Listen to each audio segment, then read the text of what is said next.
I am Neha Miglani. Today I am going to start the topic of demand forecasting.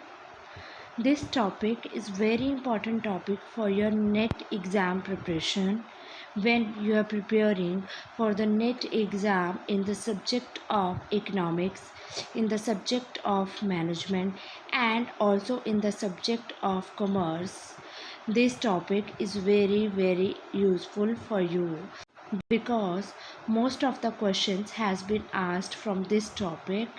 So let's start our topic.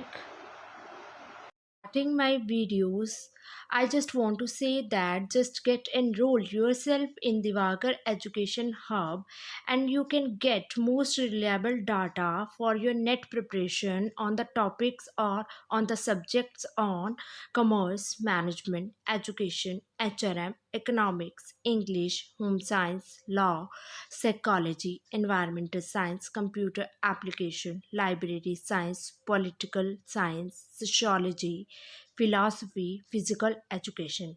And you can also get the sample PDFs from the Vagar Education Hub. And for any query, you can call on the number which are given on the screen. Now come to the first important topic, that is the meaning of the demand forecasting.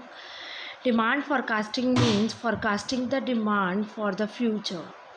Future में आपके product की demand कितनी होगी उसको हमने forecast करना है कि हमारी डिमांड इतनी ज़्यादा होगी, प्राइसेस पे इस प्राइस लेवल पे हमारी डिमांड कितनी हो सकती है, उस चीज़ को हमने प्रिडिक्ट करना है. It is a systematic process. ये एक सिस्टमेटिक प्रोसेस होता है that involve anticipating the demand for the product and service of the an organisation in future. ये एक सिस्टमेटिक प्रोसेस होता है, मतलब हम जब भी फॉरकास्ट करते हैं तो एक सिस्टम के थ्रू वो फॉरकास्ट करते हैं ताकि डिमांड फॉर द उस प्रोडक्ट एंड सर्विसेज के लिए ऑर्गेनाइजेशन जो होती है वो अनकंट्रोलेबल या कंट्रोलेबल कॉम्पिटिटिव फोर्सेस को देख के अपने प्रोडक्ट की डिमांड को मेज़र कर सके. So accurate demand forecasting is essential for the firm to enable it to produce the required quantity at a right time and arrange well in advance for the various inputs. Demand forecasting इस चीज़ के लिए भी ज़रूरी होती है ताकि firm already prepared हो जाए कि फ्यूचर में अगर प्रोडक्ट की उनकी डिमांड बढ़ने वाली है तो वह पहले से ही प्रिपेयर्ड रहे और अपने प्रोडक्ट को मार्केट में अवेलेबल करवाने की कोशिश करे ताकि आपका जो प्रोडक्ट है वो एडवांस में ही अवेलेबल हो जाए. सो एक्यूरेट डिमांड फोरकास्टिंग इसीलिए ज़रूरी होती है कि हम जो प्रोड्यूस कर रहे हैं वो एक रिक्वायर्ड क्वान्टिटी में प्रोड्यूस हो सके, at a particular right time पे प्रोड्यूस हो सके और हम उनको arrange in advance, well in advance market में हम करवा सकें. So now come to the definition. I have given the definition of कंडिफ and still. Demand forecasting is an estimate of the sale during a specified future period based on a proposed marketing plan and a set of particular uncontrollable and competitive forces. According to Cundiff and Still, demand forecasting क्या होती है? एक estimate हम लगाते हैं कि हमारी cell product की फ्यूचर में कैसी रहेगी ताकि हम उस तरीके से अपने मार्केटिंग प्लान को तैयार कर सकें और हर एक कंट्रोलेबल और अनकंट्रोलेबल कॉम्पिटिटिव फोर्सेस को कंट्रोल कर सके. So it enables the organisation to take various business decision. So एक जो डिमांड फोरकास्टिंग होती है वो इस चीज़ के लिए भी आपको जब जो प्रोड्यूसर होता है उसको अनेबल उसको एबल बनाता है ताकि वो अपने बिजनेस के डिसीज़न अच्छे से ले सके, सच एज जैसे प्लानिंग करना कि प्रोडक्ट की प्रोसेस कैसे रखनी है, प्रोडक्शन प्रोसेस कैसे कंटिन्यू करना है, बढ़ाना है कि कम करना है, रॉ मटेरियल परचेज़ करना है कि नहीं करना है. उस तरीके से अगर डिमांड बढ़ेगी तो ऑब्वियसली रॉ मटेरियल खरीदना है तो फंड्स अरेंज करने पड़ेंगे. ठीक है, तो हमारे प्रोडक्ट की प्राइसेस कैसी होंगी, ये सारी चीज़ों का आपका फ्यूचर में जो है होने वाले सर्टेनिटी जो होती हैं उसके बारे में एक प्रोड्यूसर जो है एक अच्छा डिसीज़न ले सकेगा अगर पहले से उसको फोरकास्ट हो कि उसके प्रोडक्ट की डिमांड जो है वो बढ़ेगी या कम होने वाली है. So an organisation can forecast demand by making own estimation. कोई ऐसी ऑर्गेनाइजेशंस भी होती हैं जो अपने प्रोडक्ट की डिमांड को एस्टिमेट करती है विद देयर ओन एस्टिमेशन। वो अपने गेसेस से लगाती हैं कि, या फिर किसी और के स्पेशलाइज कंसल्टेंट को हायर करके वहाँ से उनके गेसेस को जज किया जाता है, या फिर एक मार्केटिंग रिसर्च की जाती है ताकि आपके प्रोडक्ट की डिमांड को वो देख सके कि इन प्रेजेंट उनके प्रोडक्ट की डिमांड कैसी चल रही है, लोग किस तरीके से प्रोडक्ट को रिव्यू दे रहे हैं और आगे फ्यूचर में उस प्रोडक्ट की डिमांड कैसे हो सकती है। सो डिमांड जो फोरकास्टिंग है वो कई तरीक़ों से हो सकती है। एक गैस लिया जा सकता है, वो हम एक खुद का गैस भी हो सकता है, या आप एक मार्केटिंग एजेंसीज को वो आप हायर करो, या फिर किसी स्पेशलाइज्ड कंसल्टेंट को हायर करके आप अपने प्रोडक्ट का डिसीज़न ले सको। So now come to the methods of the demand forecasting. हमारे पास बहुत इन्यूमरस मेथड्स होते हैं डिमांड फॉरकास्टिंग करने के लिए, तो इनको हम वन बाय वन जो है वो डिस्कस करेंगे। सबसे पहले हम एक फ्लो चार्ट डिस्कस कर लेते हैं कि मेथड्स कौन कौन से हो सकते हैं। सो मेथड जो होते हैं डिमांड फॉरकास्टिंग के, वो आपके दो पार्ट्स में डिवाइड होते हैं। एक पार्ट होता है ओपिनियन पोलिंग मेथड होता है, दूसरा होता है statistical method. Opinion polling method में क्या होता है, जैसे नाम से ही वेरीफाई है, ओपिनियन का मतलब क्या होता है, किसी प्रोडक्ट के बारे में ओपिनियन लेना, जजमेंट लेनी, गेस करना। पोलिंग मतलब वोटिंग के थ्रू, ठीक है। तो ओपिनियन पोलिंग मेथड में क्या होता है, आप जो है अपने प्रोडक्ट का एस्टिमेट या गैस लेते हो ये with the help of the votes के थ्रू। स्टैटिस्टिकल मेथड में क्या होते हैं कि आप बेसिकली कुछ फॉर्मूलेज को यूज़ करके या कुछ स्टैटिस्टिकल टेक्निक्स को आप यूज़ करके या मेथड्स को यूज़ करके आप अपने प्रोडक्ट की डिमांड को एस्टिमेट करते हो। सो ओपिनियन पोलिंग मेथड जो होता है आगे फर्दर 3 पार्ट्स में क्लासिफाइड होता है। तो पहला होता है कंज्यूमर सर्वे मेथड, दूसरा होता है sales force opinion method, and third होता है एक्सपर्ट ओपिनियन मेथड होता है। नेक्स्ट जो है कंज्यूमर सर्वे मेथड होता है, that is further divided in complete enumeration method, sample survey and test marketing method and end use method, जिसको हम मार्केट मेथड भी कहते हैं। नेक्स्ट हमारा जो उसके बाद स्टैटिस्टिकल मेथड आ जाते हैं, वो हमारे 4 टाइप्स में कैटेगराइज्ड होते हैं। एक होता है ट्रेंड प्रोजेक्शन मेथड होता है, नेक्स्ट बैरोमेट्रिक मेथड होता है, नेक्स्ट रिग्रेशन मेथड होता है, देन सिमुलेशन मेथड्स होता है। ट्रेंड प्रोजेक्शन मेथड होता है वो आगे फर्दर 5 पार्ट्स में क्लासिफाइड होता है। First one is fitting line by the trend line by the observation. इसमें क्या होता है, आप एक ट्रेंड लाइन फिटिंग करते हो। नेक्स्ट लीस्ट केयर मेथड होता है, और इसके बाद टाइम सीरीज एनालिसिस होता है, then moving average and annual difference method, and then exponential and smoothing method. So according to this flow chart we have only 2 basic method. First one is the opinion polling method and second one is statistical method. इन दोनों को सबसे पहले हमने समझना है कि opinion polling क्या होता है और स्टैटिस्टिकल मेथड क्या होता है। ओपिनियन पोलिंग मेथड में क्या होता है कि हम जो है एक ओपिनियन लिया जाता है या वोटिंग के थ्रू या एक्सपर्ट के थ्रू या किसी भी अन्य अदर इस तरीके के थ्रू हम अपने जो है जो हमारी जो रिसर्च होती है डिमांड फॉरकास्टिंग की, वो एक कंप्लीट क्वालिटेटिव बेस्ड होती है, एक क्वालिटी पे डिपेंड करती है। स्टैटिस्टिकल में क्या होता है कि हम एक क्वांटिटेटिव एक न्यूमेरिकल फॉर्मूलेस के थ्रू जब अपने डिमांड को एस्टिमेट करते हैं। सो वही हमने डिस्कस किया है। तो इसमें जो है consumer service, sales force opinion method, expert opinion method, इनको जो है 3 इसके बेसिक टाइप्स होते हैं, और स्टैटिस्टिकल में आपके 4 बेसिक टाइप्स होते हैं, और आगे आपके फर्दर क्लासिफिकेशंस मेथड्स की होती है। तो आज हम जो है सबसे पहले हम qualitative methods opinion polling method को डिस्कस करेंगे, उसके एक पार्ट कंज्यूमर सर्वे मेथड को आज हम डिस्कस करेंगे। Next sales force opinion method को डिस्कस करेंगे, एंड थर्ड आपका जो मेथड आ जाता है डेल्फी मेथड। बिकॉज आपका जो एक्सपर्ट ओपिनियन मेथड होता है, इसका जो अनदर नेम होगा वो आपका डेल्फी मेथड कहलाया जाता है। ठीक है, तो इनको आज हम डिस्कस करते हैं। क्वालिटेटिव मेथड या ओपिनियन पोलिंग मेथड, इसको मैंने आपको पहले ही बताया है, इसमें आप कोई भी फार्मूला बेस्ड टेक्निक को लेके नहीं चलते हो। आप इसमें क्या होता है ओपिनियन लेते हैं, ठीक है। आप ओपिनियन लिया जाता है, गैस लिया जाता है, किन से? आपके जो प्रोडक्ट के बायर्स होंगे आप उनसे गैस लेते हो, या फिर आपके जो सेल्समैन हैं उनसे, आप सेल्स एजेंट होते हैं उनसे आप गैस लेते हो, या फिर कोई एक्सपर्ट्स होते हैं जो कि मार्केट के बारे में जिनको बहुत ज़्यादा नॉलेज होती है, उनसे आप जो है एक इन्फॉर्मेशन गैदर करते हो कि मार्केट में कैसे आपका प्रोडक्ट चल रहा है या आगे चलेगा। सो ये जो डिमांड फोरकास्टिंग होती है वो शॉर्ट टाइम पीरियड के लिए होती है। ठीक है। So the opinion polling method जो होगा उसमें आपके 3 काइंड्स ऑफ मेथड्स होते हैं। First one is consumer survey method, second आपका सेल्स फोर्स ओपिनियन मेथड होगा, and third is Delphi method जिसको आप क्या कहते हो, एक्सपर्ट ओपिनियन मेथड। तो इनको हम वन बाय वन डिस्कस करेंगे। तो सबसे पहला आपका कंज्यूमर सर्वे मेथड आ जाता है। कंज्यूमर सर्वे मेथड में क्या होता है, एक मोस्ट कॉमन मेथड होता है, जैसे नाम से ही इसको सजेस्ट है कि कंज्यूमर, किससे आप ओपिनियन लेते हो, अपने जो आपके जो प्रोडक्ट के बायर्स, आपके जो कंज्यूमर्स होंगे। ठीक है। मैं आपको पहले ही भी बता चुकी, अभी भी बता रही हूँ कि ये जो मेथड्स होते हैं ये शॉर्ट टर्म पीरियड के लिए आप कंटिन्यू करके चलते हो। सो this method encompasses the future purchase plan for the consumer and there intention. इस मेथड में हम इसमें देखते हैं कि आपके प्रोडक्ट के जो बायर्स हैं उनके फ्यूचर प्लान्स कैसे हैं आपके प्रोडक्ट के लिए, और उनके आगे फिर इंटेंशंस कैसी है, वो खरीदेंगे कि नहीं खरीदेंगे। So in this method organisation conduct survey. इन मेथड्स में क्या किया जाता है, जो आपकी ऑर्गेनाइजेशंस होती हैं वो एक कंज्यूमर सर्वे कंडक्ट करते हैं। ठीक है।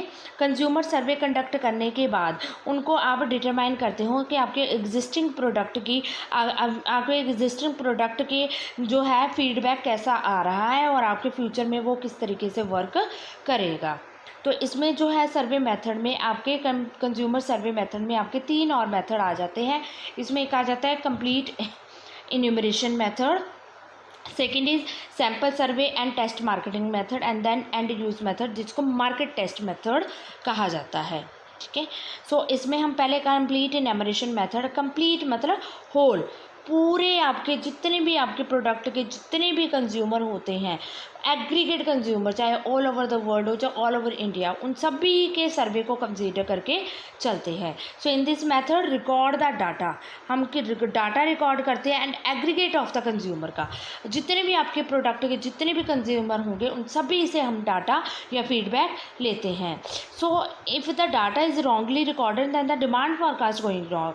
अगर इस मेथड में आपकी एक भी अगर मिस्टेक हो जाती है, रॉन्गली रिकॉर्ड किया गया है, तो आपका पूरा का पूरा आपका जो फोरकास्टिंग है वो भी रॉन्ग हो जाती है। सो कंप्लीट इन्यूमरेशन में क्या हो जाता है कि आप पूरे आपके प्रोडक्ट के, जैसे मैं पिज़्ज़ा बना रही हूँ, मेरे पिज़्ज़ा प्रोडक्ट को खाने वाले जितने भी कंज्यूमर्स हैं मैं सभी से अपना जो है सर्वे लूँगी कि मेरे वो अपना फीडबैक दें, ताकि मेरा जो है फ्यूचर में जो है होगा प्रोडक्ट का वो किस तरीके से चलेगा। ठीक है। बट अगर मेरा रिकॉर्डिंग जो है वो गलत होगी डाटा की, तो मेरा पूरा का पूरा डिमांड फॉरकास्टिंग भी रॉन्ग हो जाते हैं। सो this is it's a very अगर आपका रिकॉर्ड अच्छा होता है तो आपको एक्यूरेट रिजल्ट मिलेगा, अगर आपकी रिकॉर्डिंग नहीं मिलती है तो आपको वो, तो इसके ड्रॉबैक्स भी हैं, कुछ मेरिट्स भी होते हैं इस मेथड के।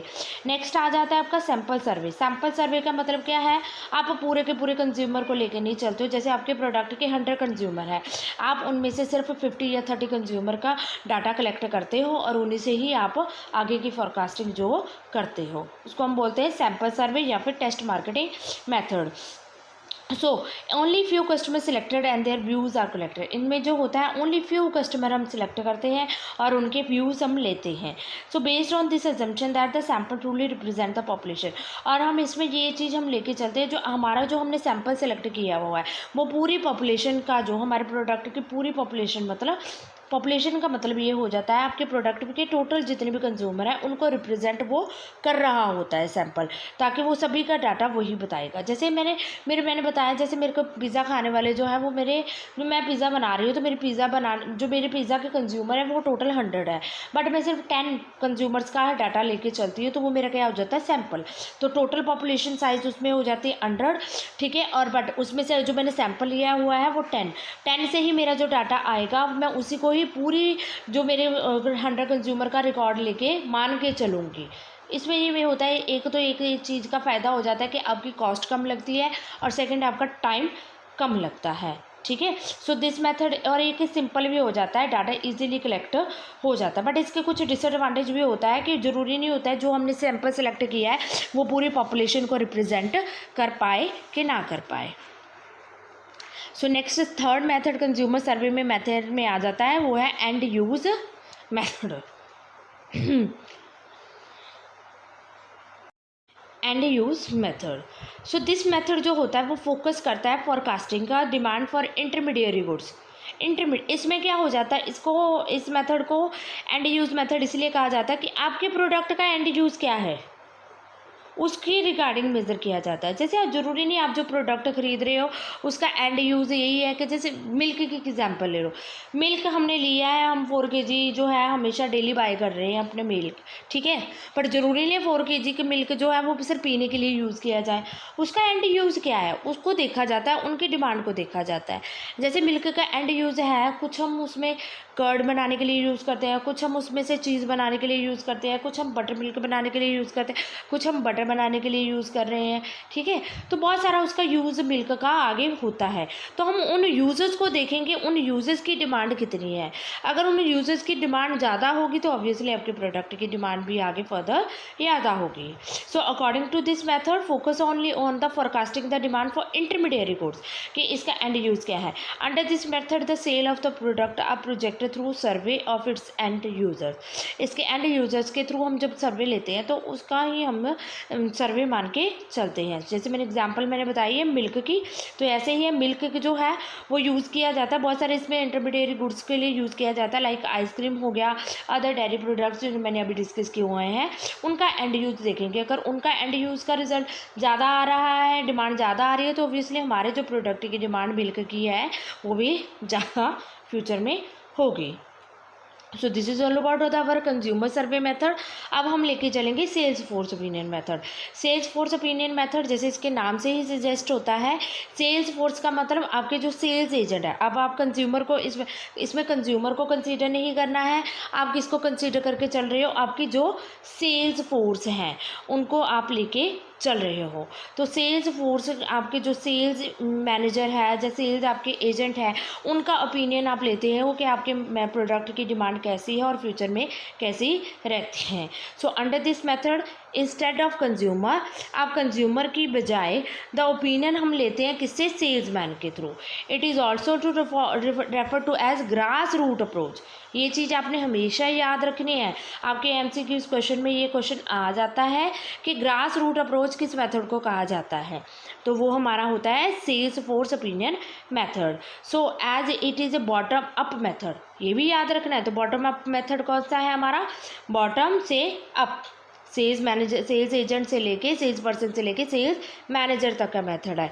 तो each cell person in the company, हमेशा एक एक जो सेल्स पर्सन इसमें इन्वॉल्व होता है हमारी सेल प्रोडक्ट की सेलिंग के लिए, उन सभी से हम ओपिनियन लेते हैं। So the composite of all the forecast than constitute the sale forecast to the organisation. तो इस जो मेथड के बहुत सारे एडवांटेजेस भी होंगे, डिसएडवांटेजेस भी हो सकते हैं। द मेन एडवांटेजेस क्या होता है, जो आपका जो डाटा कलेक्ट होता है वो ईजिली कलेक्ट होता है क्योंकि एम्प्लॉयज़ आपके ऑर्गेनाइजेशन में ही होंगे। आप अपने ऑर्गेनाइजेशन के एम्प्लॉयज़ से सीधा आप इजीली कंडक्ट, आपकी कॉस्ट कम पड़ेगी, आप आराम से उनसे डाटा जो है कलेक्ट कर सकते हो। एक्सटर्नल पार्टीज़ की आपको ज़रूरत नहीं होती है। बट इसके कुछ डिसएडवांटेज भी होंगे। उनका डिसएडवांटेज सबसे बड़ा ये हो सकता है कि वो आपको बायस डाटा भी दे सकते हैं। बायस डाटा का मतलब क्या है, कई बार वो झूठा डाटा भी आपको दे दे, ताकि वो कई बार उनको अपने फ्यूचर जॉब का खतरा होता है।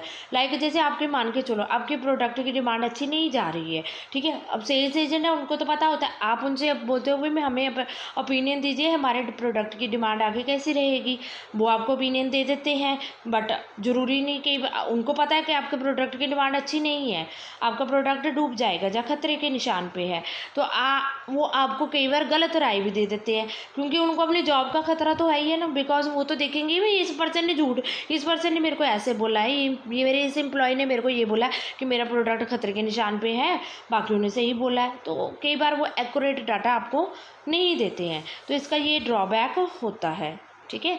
सो थर्ड मेथड हमारा डेल्फी मेथड है, इसको हम कल डिस्कस करेंगे क्योंकि इसके जो कुछ स्टेप्स भी होते हैं वो उनको भी हम डिस्कस करेंगे, ठीक है। So this is all about my today topic. And मैं आपको पहले बता दूं, जो जो चीज़ें मेन होती है, जैसे मैंने बॉटम अप्रोच बोला है, ग्रास रूट अप्रोच बोला है, टेस्ट मेथड बोला है, मार्केटिंग टेस्ट बोला है, ये ऐसी बहुत सारी चीज़ें, अलग अलग नाम होते हैं सभी मेथड्स के।